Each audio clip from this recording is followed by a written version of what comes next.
नमस्कार। मैं हूं टीपी पांडे और आज हम चर्चा कर रहे हैं हिमाचल में होने वाले विधानसभा चुनावों की। बहुत गहमा गहमी है।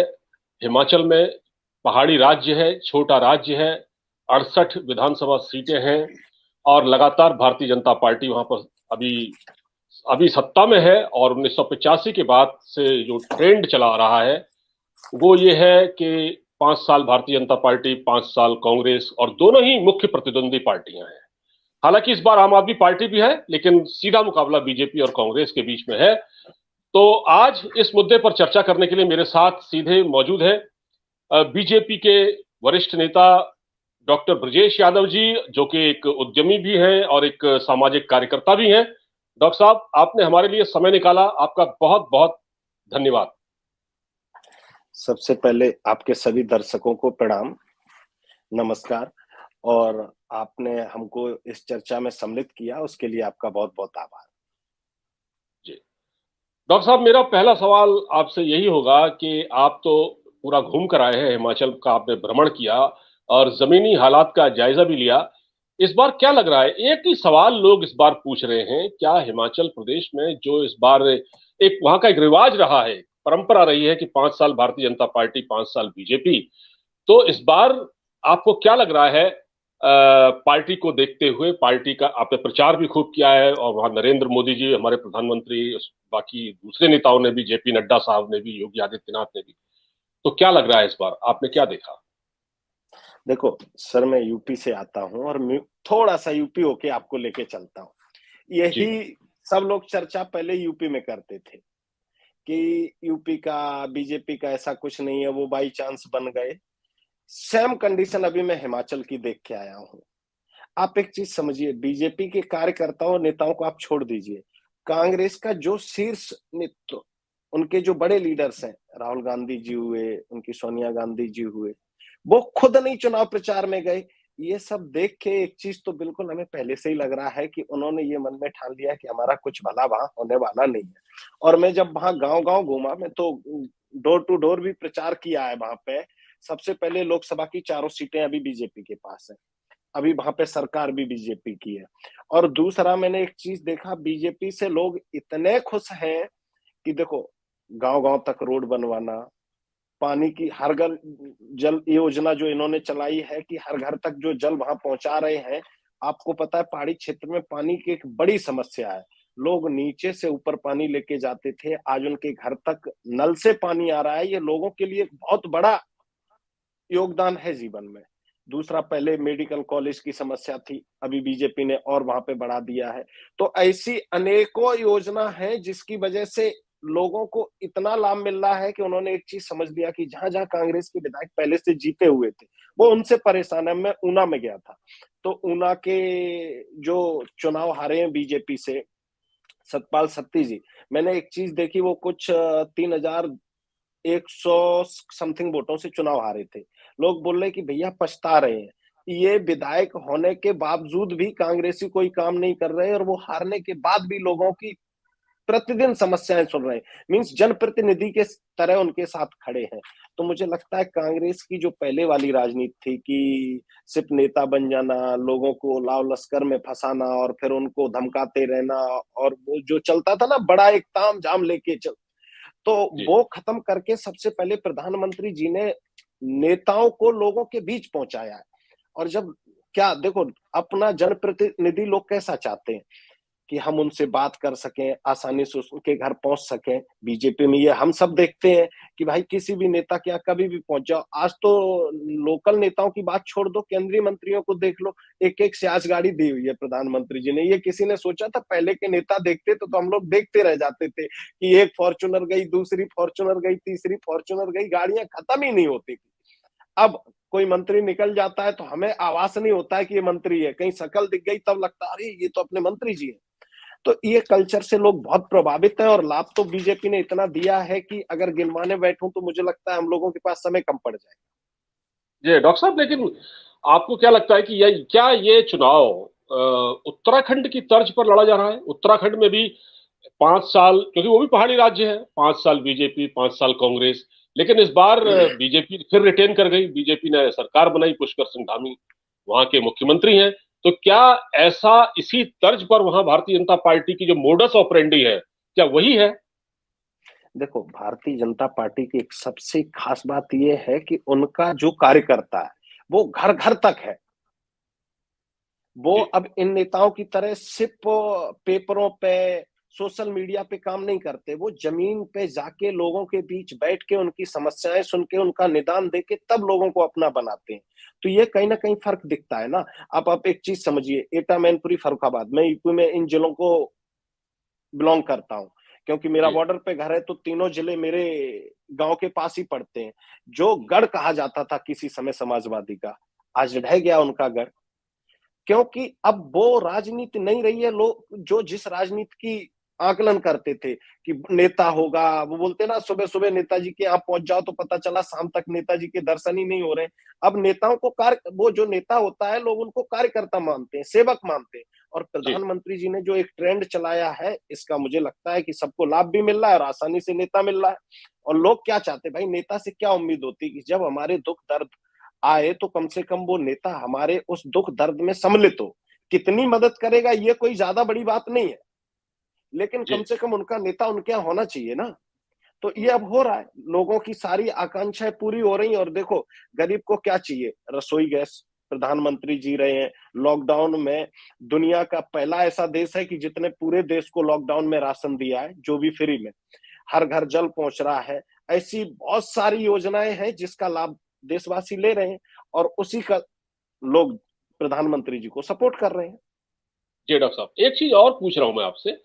हिमाचल प्रदेश में एक बार ये भी कहा जा रहा है कि भारतीय जनता पार्टी ने इस बार कई विधायकों के टिकट काट दिए और कुछ लोग जी। बहुत सख्त नाराज हैं। और आज ही मैं एक खबर अभी पढ़ रहा था बल्कि, कि हिमाचल प्रदेश की जो स्टेट यूनिट है उसने कार्यकार बीजेपी कार्यकारिणी की एक मेंबर हैं अनु ठाकुर, उनको 6 साल के लिए निष्कासित कर दिया है। तो ऐसी स्थिति में जब चुनाव एकदम सिर पर है और वोटिंग होनी है, तो फिर ये किस तरह का मैसेज भारतीय जनता पार्टी दे रही है? क्या इससे कोई नुकसान तो नहीं होगा? देखो, सबसे पहले इस चीज से तो जो छोटे कार्यकर्ता हैं उनको खुशी होती है। उनमें एक उम्मीद की किरण जगती है।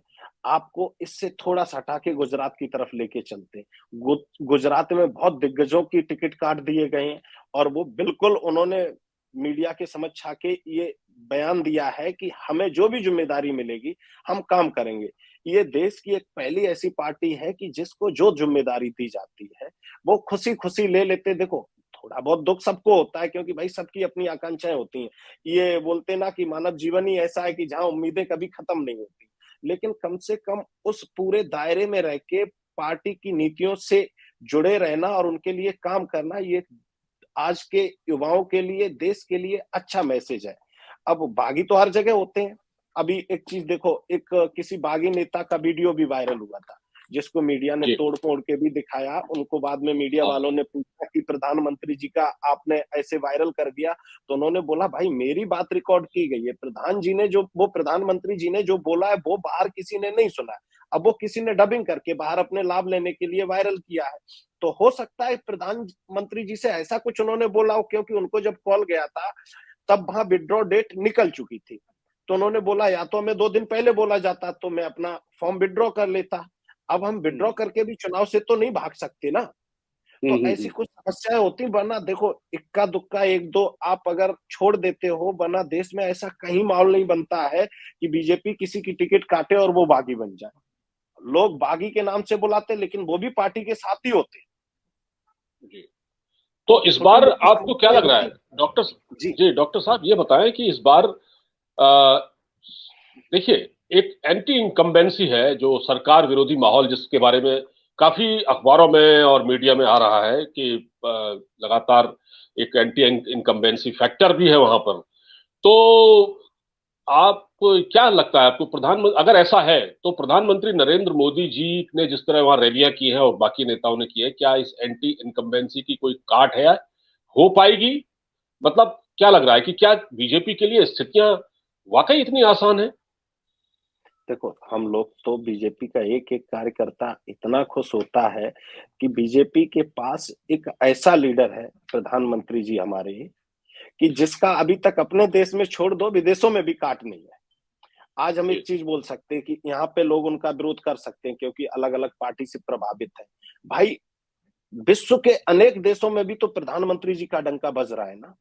अभी अपने विदेश मंत्री देखो जिस तरह से जाके वहां पे भाषण दे के आए, और जिस तरह से पूरी दुनिया के सामने बोला कि नहीं, हम तो डीजल वहीं से लेके आएंगे भाई, हमें जहां सस्ता मिलेगा हम वहां से लेके आएंगे।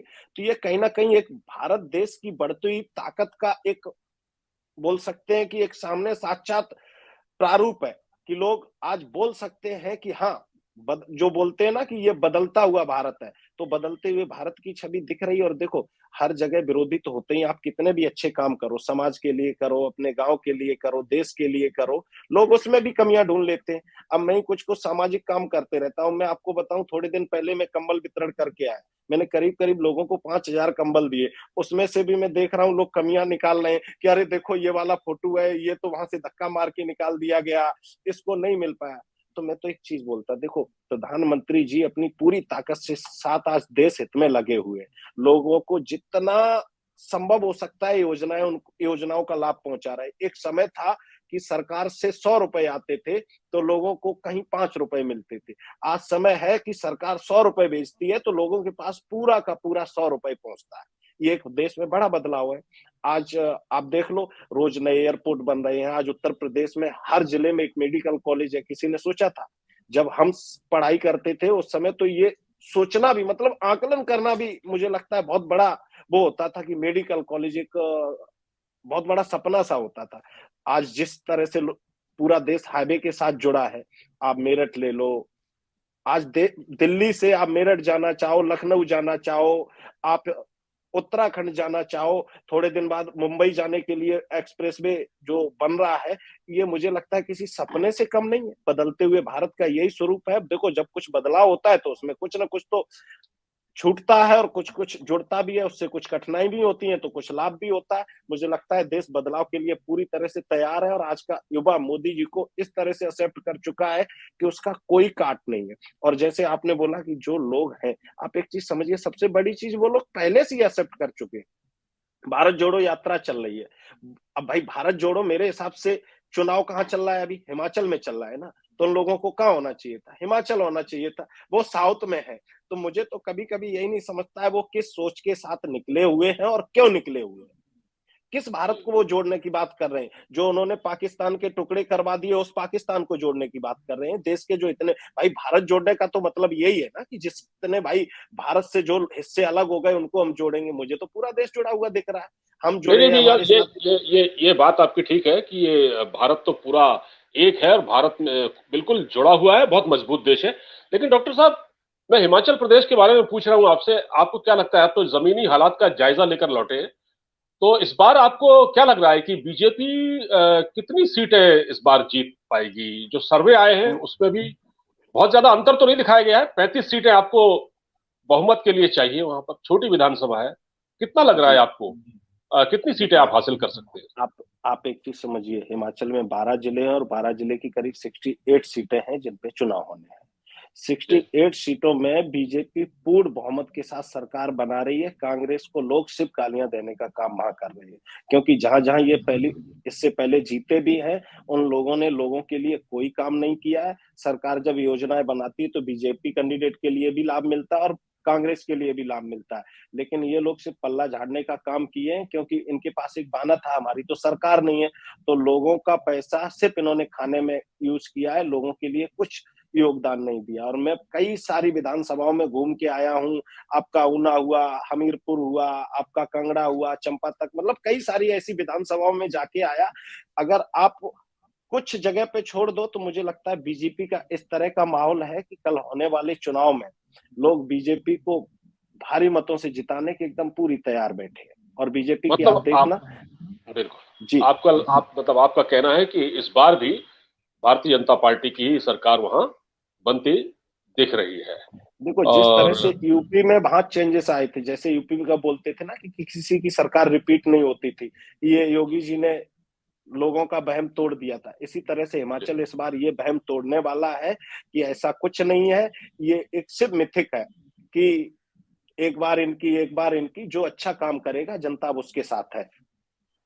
अच्छा डॉक्टर साहब, एक आखिरी सवाल आपसे पूछता हूँ कि जो लोग बागी हैं, मतलब या जिनको टिकट नहीं मिला है, या जो लोग निर्दलीय चुनाव लड़ रहे हैं, और दूसरी बात एक और इसके साथ जोड़ता हुआ एक सवाल कि आम आदमी पार्टी भी एक वहां पर एंट्री अपनी कर चुकी है, मतलब वो चुनाव लड़ रही है, तो ये आपको कहीं चुनौती दिखती है आपस में?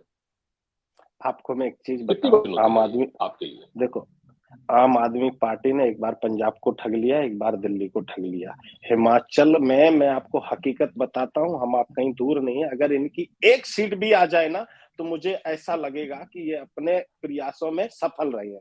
इनको एक सीट भी वहां लाना बहुत मुश्किल है, क्योंकि देखो, हिमाचल की जनता पढ़ी लिखी है, समझदार है, और वो लोग चुनौतियों से जूझ के आगे बढ़े हैं।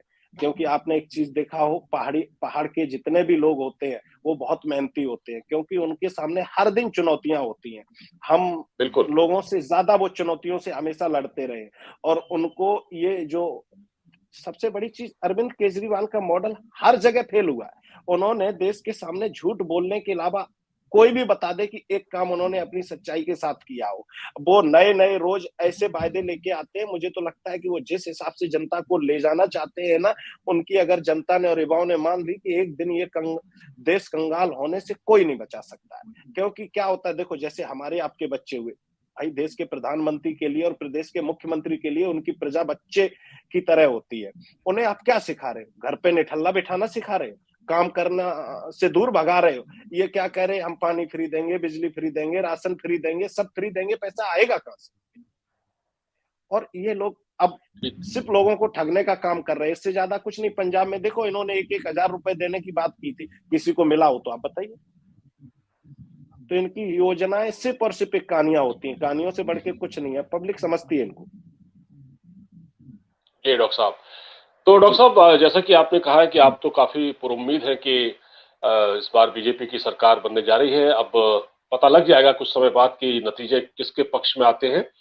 और सबसे बड़ी बात यह है कि वहाँ छोटा राज्य है, हिमाचल प्रदेश एक छोटा राज्य है, और वहाँ विकास की बहुत ज्यादा जरूरत है। और भारतीय जनता पार्टी ने पिछले कुछ सालों में जो वहाँ काम किए हैं, वो चुनावी नतीजों में उसका एक अक्स देखने को मिल जाएगा।